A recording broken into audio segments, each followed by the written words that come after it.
Caros irmãos e irmãs em Cristo Jesus, entramos com este domingo na segunda semana do Advento, a feliz preparação para a vinda do Senhor. É uma preparação que deve ser vivida na esperança. Esperança porque nós sabemos em quem cremos. Um Senhor que é nosso Deus, juiz e salvador. Nós fazemos a lembrança no Advento e na celebração do Natal, daquele nascimento de 2000 anos atrás, a encarnação do Verbo de Deus. Mas ao mesmo tempo que fazemos esta memória, nós não nos fixamos nela. E aí, queridos irmãos e irmãs, vejam como muitos celebram mal o Advento e o Natal.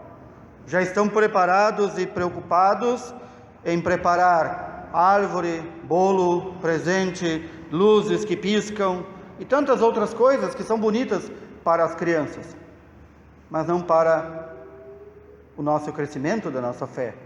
Muitas vezes se faz durante o Advento até a preparação de um presépio, mas não se para a contemplar o presépio.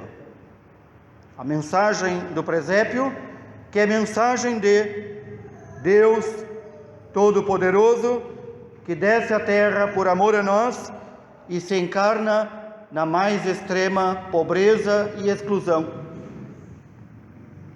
O grande escritor Chesterton já dizia que no Natal, nós, no quentinho da nossa casa, no acolhimento da nossa casa, com muita comida, muita fartura, celebramos aquele que não tinha uma casa e não tinha o que comer. Mas, por que incido sobre isso? Para que não nos percamos. O Advento é a preparação para a segunda vinda do Senhor, que sempre é bom recordar, não virá mais como pobre menino em Belém, virá como Senhor e Deus para julgar os vivos e os mortos. E então a palavra de Deus neste domingo coloca a figura daquele que é chamado precursor, aquele que foi enviado por Deus para preparar o seu povo perfeito para acolher o Messias. Quantos foram aqueles que abandonaram as suas vidas de pecado, de mal, para acolher Jesus? Dizem os evangelistas que uma multidão daqueles que eram pobres e humildes, enquanto que os ricos e poderosos se regalavam em festas e banquetes, os pobres e humildes acolheram a mensagem de conversão que João foi enviado para pregar. E esta mensagem diz: convertei-vos, o reino de Deus já está próximo de vós. Nós sabemos como terminou a vida de São João Batista, por pregar este anúncio do Evangelho, o anúncio da Boa Nova, que é anúncio que pede a conversão para bem acolhê-la, para bem acolhê-lo, o Santo Evangelho, pede a conversão de vida.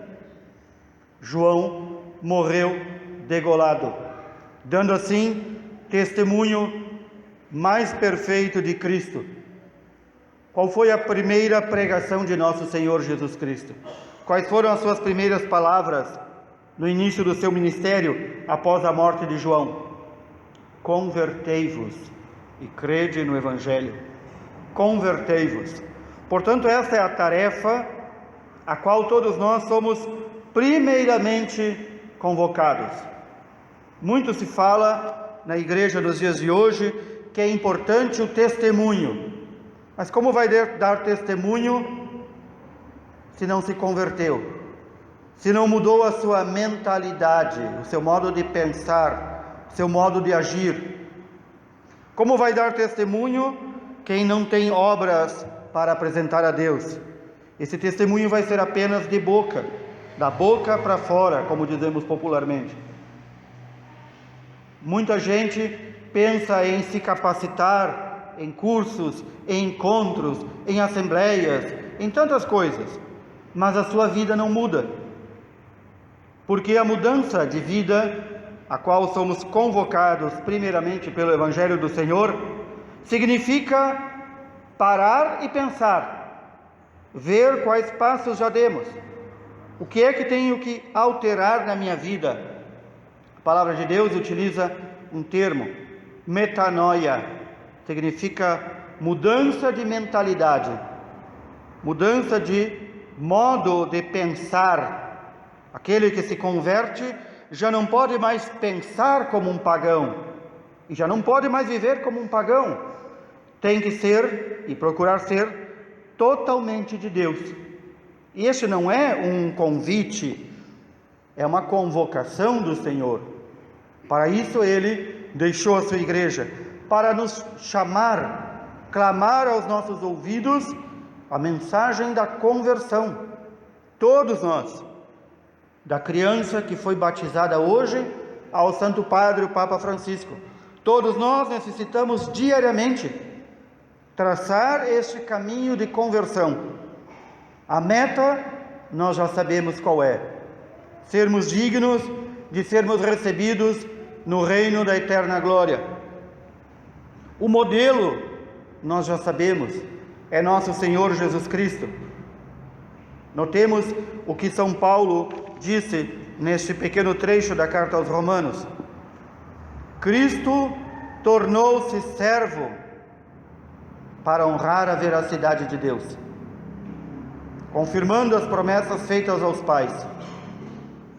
Cristo, Deus, não se diminuiu em nada em descer até nós e nos servir.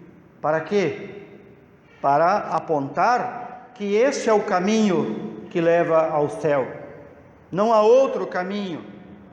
Não é o caminho das palavras bonitas, dos discursos bonitos, das reuniões numerosas. O caminho que leva ao céu é o caminho do serviço. Quando nosso Senhor coloca, e nós ouvimos antes de iniciar o tempo do advento, quando Ele coloca os critérios pelos quais nos julgará no último dia, Ele diz: tive fome e me destes de comer, tive sede e me destes de beber. E todos nós conhecemos a série de atos, obras que devem ser feitos ao próximo. Serviço é o servir que demonstra se alguém se converteu ou não. E quantos de nós que infelizmente ainda queremos ser servidos? Isto não é nada mais do que um pensamento demoníaco. Os santos doutores da igreja, do início da igreja, nos dizem claramente qual foi a causa da rebelião do mais belo anjo de Deus, que arrastou consigo 1/3 daqueles milhões e milhares de anjos e se tornaram demônios. A soberba, a vontade de Lúcifer de dizer: não servirei, não servirei. E então, além do exemplo do Senhor Jesus Cristo, nós temos o exemplo fulgurante da Virgem Mãe Santíssima. Quais são suas primeiras palavras? Eis aqui a serva, a servidora do Senhor, faça-se em mim segundo a tua palavra. Qual é a mensagem que todos os anjos e todos os santos nos dizem? Serviço. O serviço brota da conversão, de uma mudança de vida, porque se nós formos servir aos demais sem um coração convertido a Deus, nós estaremos apenas fazendo filantropia, amor ao ser humano. Nós não fomos chamados a amar o ser humano, nós fomos chamados a amar a todos, por amor a Deus. não por amor ao ser humano, por amor a Deus, e servi-los por amor a Deus, sem exclusão de pessoa. E nós tendemos a excluir aquele que me irrita, aquele que é mal agradecido, aquele que não serve. Ah, mas eu sirvo tanto e o outro não serve. Azar o dele. Tu foste chamado para servir. Por isso, São Paulo, ainda na carta aos Romanos, que ouvimos, vai dizer que Deus nos dê esta graça de harmonia e concórdia, uns com os outros, como ensina Cristo Jesus, para termos um só coração e uma só voz. Ou, outro termo que a Sagrada Escritura utiliza, um só coração e uma só alma. É assim que a igreja glorifica a Deus. É assim que cada um de nós com sua vida pode dar glória a Deus, fazendo as obras dignas de nosso Pai. Quando João convoca todos à conversão, os fariseus e saduceus, que eram dois grupos religiosos judaicos, que achavam que sabiam mais do que todos e impunham as suas doutrinas, alguns deles foram lá para ver, não para se converter. Queriam ver o que estava acontecendo lá, que este povo ia atrás deste homem, macerado pelo jejum, tostado pelo sol do deserto, este homem que se vestia e se alimentava como um louco de Deus. Foram lá ver, com a curiosidade malsã, não foram lá para se converter. E João, como devia pregar a verdade, diz: raça de cobras venenosas. Também é uma expressão que nosso Senhor Jesus Cristo utilizou muito: raça de víboras, raça de cobras venenosas, sepulcros caiados, por fora muito bonitinho pintado de cal, por dentro a imundície borbulhando de vermes. Nós não podemos ser encontrados pelo Senhor assim, como raça de víboras, como raça de cobras, como sepulcros caiados. E estes diziam: por que eu tenho que me converter? Eu faço parte do povo eleito, Abraão é nosso pai comum. Também eles disseram a nosso Senhor Jesus Cristo: por que nós precisamos mudar de vida? Abraão é nosso pai. Não é assim que todo aquele que mesmo dentro da igreja, batizado, não quer conversão, se esconde, se escuda atrás disso e diz: não, mas eu não preciso mudar nada, eu posso levar a vida do jeito que eu quiser, porque Deus é tão bom e Deus é Pai de todos. É o mesmo fariseu, é o mesmo saduceu, é o mesmo sepulcro caiado, borbulhando de vermes, dizendo: Deus é Pai de todos, Ele não vai deixar que ninguém se perca. Deus não deixa que ninguém se perca, mas Deus não arrasta ninguém contra a vontade para o céu. Deus não quer que nenhum de seus filhos se perca, Ele quer que nos convertemos a Ele, que mudemos de vida, que tiremos essa imundície de dentro de nós, para servi-lo em santidade e justiça durante todos os dias de nossa vida. Nós ainda muitas vezes não matamos aquilo que a Sagrada Escritura chama o velho Adão que está em nós, e portanto o novo Adão, que é Cristo, não pode viver. Por isso precisamos fazer estas contas da nossa vida. Precisamos parar, pelo menos antes de dormir. O ideal seria que fizéssemos 2 a 3 vezes por dia, pelo menos antes de dormir, fazer um bom exame de consciência. Como é que está o caminho que estou trilhando? É o caminho de Cristo? Ou é o caminho que leva à perdição e ao inferno? No dia do juízo, o Senhor que virá com o fogo julgar a terra inteira, Ele me encontrará como trigo para colocar-me no seu celeiro, ou me encontrará como palha para queimar-me no fogo que não se apaga? São perguntas que temos que nos fazer. Por isso que o Advento, esse tempo que estamos vivendo, essas 4 semanas, e já estamos entrando na segunda, também é tempo de conversão. Por isso o Advento guarda muita semelhança com o tempo da Quaresma. Não é por nada que também no tempo do Advento se utiliza a cor roxa, como na Quaresma. Também o Advento é tempo de conversão. Também é tempo de pensarmos. Nós não estamos aqui fazendo um planejamento, como na Quaresma, para vivermos bem a Páscoa. Nós estamos aqui fazendo um planejamento de vida e mudança de vida para o encontro definitivo que vamos ter com o Senhor. Todos nós, toda a humanidade, de todos os tempos, juntos, no dia do juízo final. Mas também nós temos que nos preparar para o nosso juízo particular que ocorre na hora da nossa morte. E alguém pode dizer: não, mas eu vou deixar a minha conversão para mais adiante, eu sei até o que eu tenho que mudar, mas vou deixar para mais adiante. Quem te disse que tu conta com o mais adiante? Quem te disse que tu conta com mais 1 minuto de vida? Isso é soberba? É arrogância? Querer ainda dizer quanto tempo vai viver? Que Deus nos livre destes pensamentos de soberba, de arrogância. Que peçamos ao Senhor a graça eficaz que nos transforme. Eu ouvi muitas vezes de pessoas simples, inclusive de minha avó, que Deus não mata, mas achata. E às vezes até mesmo a gente tem que pedir para Deus: me dê uma aplastada, me dê uma achatada, me jogue um raio para que eu me converta.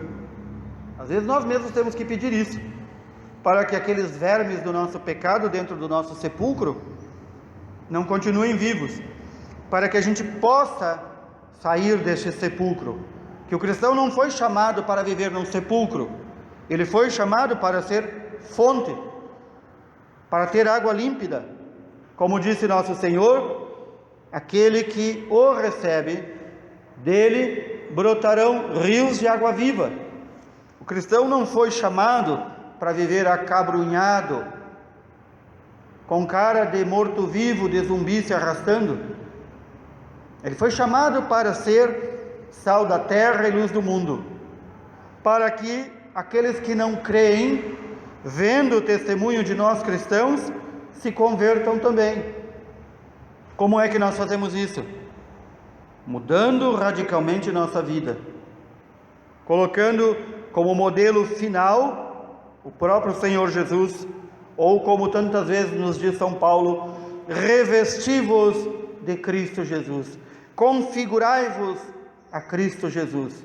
É Ele o modelo, a medida e a meta. Depois, uma vez convertidos, confirmaremos nossos irmãos na fé pelo testemunho das obras, o serviço, a bondade, a mansidão, o afastamento de todas aquelas coisas que não são dignas de um cristão: a murmuração, a reclamação, as intrigas, o falatório, a dispersão, a preguiça. Tudo isso não é digno de um cristão. O apego ao dinheiro e ao poder, tudo isso não é digno de um cristão. Tudo isso é impedimento para que façamos as obras que glorificam ao Pai e que dão testemunho verdadeiro. Deus, que conhece o nosso interior e nos conhece mais do que nós mesmos, possa nos dar a graça, por meio de nosso Senhor Jesus Cristo, de nos levar durante este advento a uma conversão perfeita, para sermos no mundo sal da terra e luz, e para glorificarmos verdadeiramente o Pai. Louvado seja nosso Senhor Jesus Cristo.